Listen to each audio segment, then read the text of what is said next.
Hello there and welcome to my Space Engineers update video. So the first thing you'll notice is that the skybox has changed. This is default skybox. It looks much better than it used to.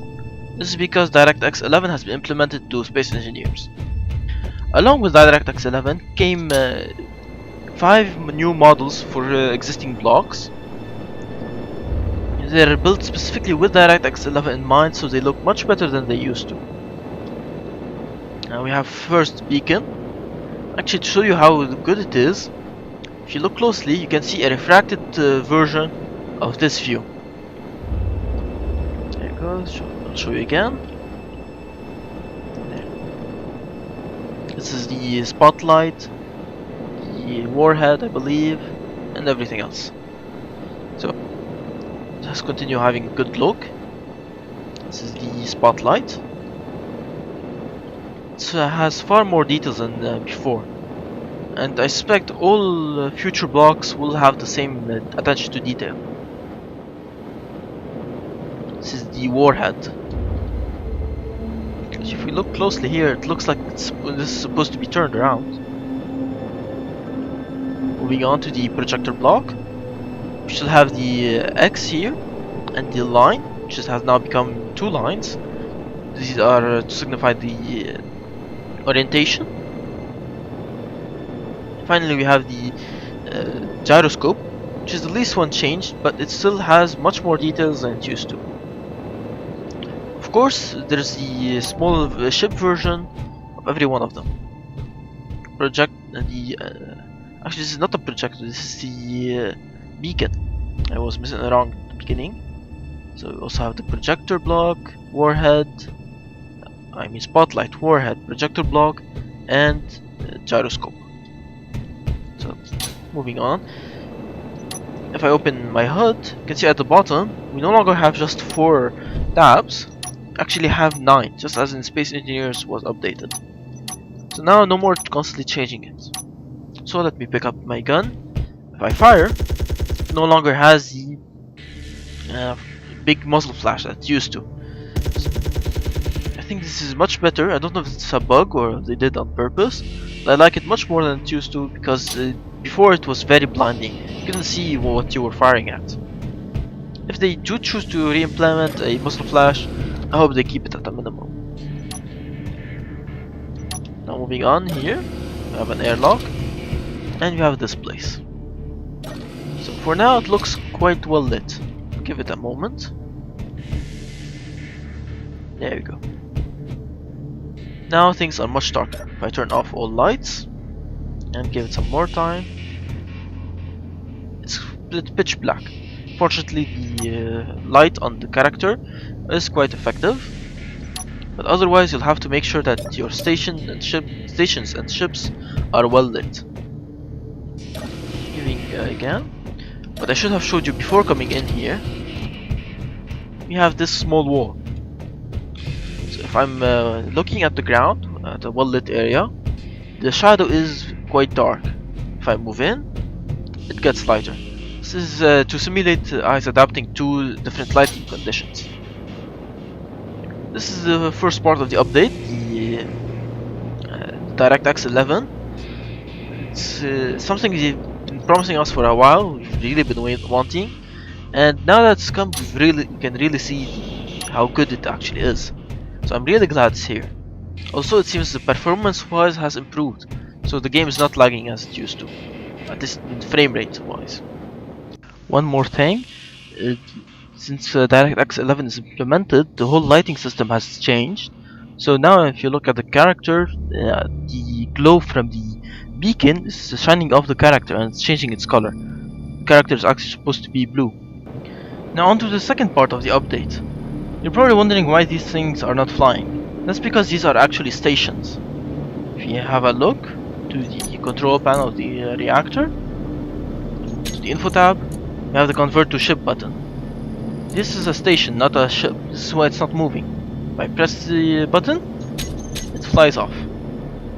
So now, as he's demonstrate, is that you can put station blocks in any angle you want. Just press new station. Usually they'll snap to a grid like this, Just press B, and now no more snapping to grid. You also get the rotation hints, and you get to rotate it any way you like. There is unfortunately one problem with this. Once you place a block, you place a station, and you choose to interrupt the whole station, you usually can't link it back up. Sometimes it works, sometimes it doesn't. I don't really know why. Well, there we go. Let's try again. And it works again. Anyway, sometimes the linking them back does not work for some reason. Usually when trying to align solar panels on a station, you had to build your station, extend an arm. Are my rotor blocks. Good. First rotor, an armor block, and a second rotor. There we go. Let's put some power for the whole thing. Actually, first, put a few blocks, a gyroscope.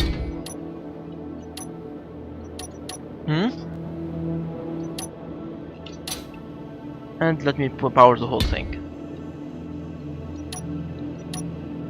And a flight seat here. So now, what you usually do to align the power cells, you have to do this. Turn off the rotors, use the gyroscope to align the whole thing.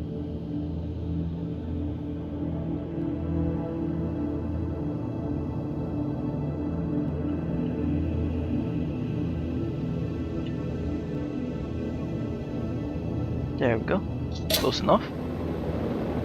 Now with the station not snapping to a grid, you can just directly build a station with the solar panels aligned. Delete this. There we go. If I enter the flight seat, it's almost perfectly aligned. So the solar panels are at their top efficiency. The problem is that you can't connect it properly to a main station. But I did find a way in creative. You build basically this. It only works in creative. First off, you start with a station. Station as you usually build it, whatever shape you want. Of course, the whole thing needs power.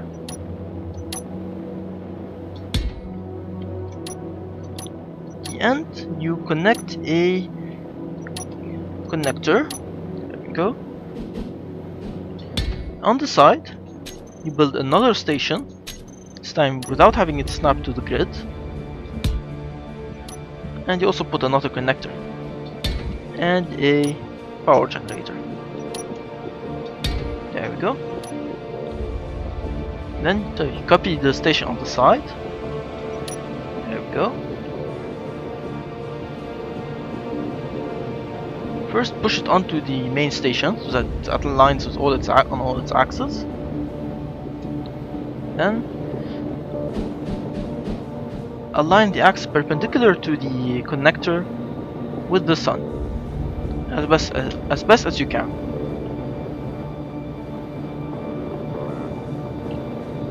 There we go. I believe this is good. Yes, it is. There we go. Now I link them. Access any control panel and you lock the connection between the connectors. You can now remove the second generator. Now over here we need another connector. There we go. Just over here. Again, same thing. Copy another station again.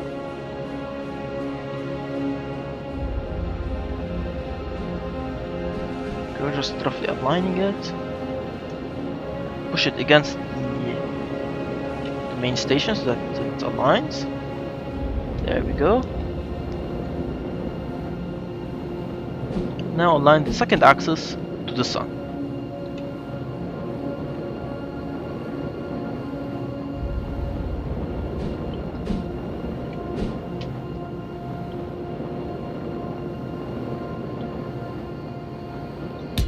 There we go, it works. Now I log the connection between the connectors. Same thing, log. And now I can remove the power generator. Let's check the alignment of the flight seat.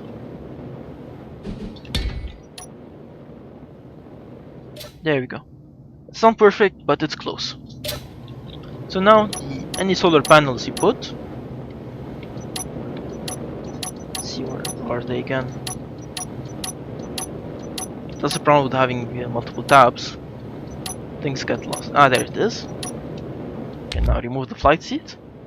Any solar panels you place on this station are now properly aligned with the sun. Of course, as I said, this only works with creative mode, not with survival. Hopefully the developers will add a block that will make things easier. There we go.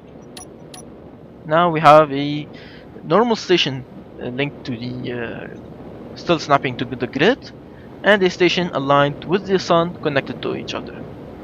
Well, that's it for today. Let me know what you think of the video with the like and dislike buttons. Leave a comment if you feel like it too. I think I have an idea on how to make the whole thing in creative survival mode, I mean. Subscribe to be notified of any new video, and check again tomorrow. I'll probably have a new video then.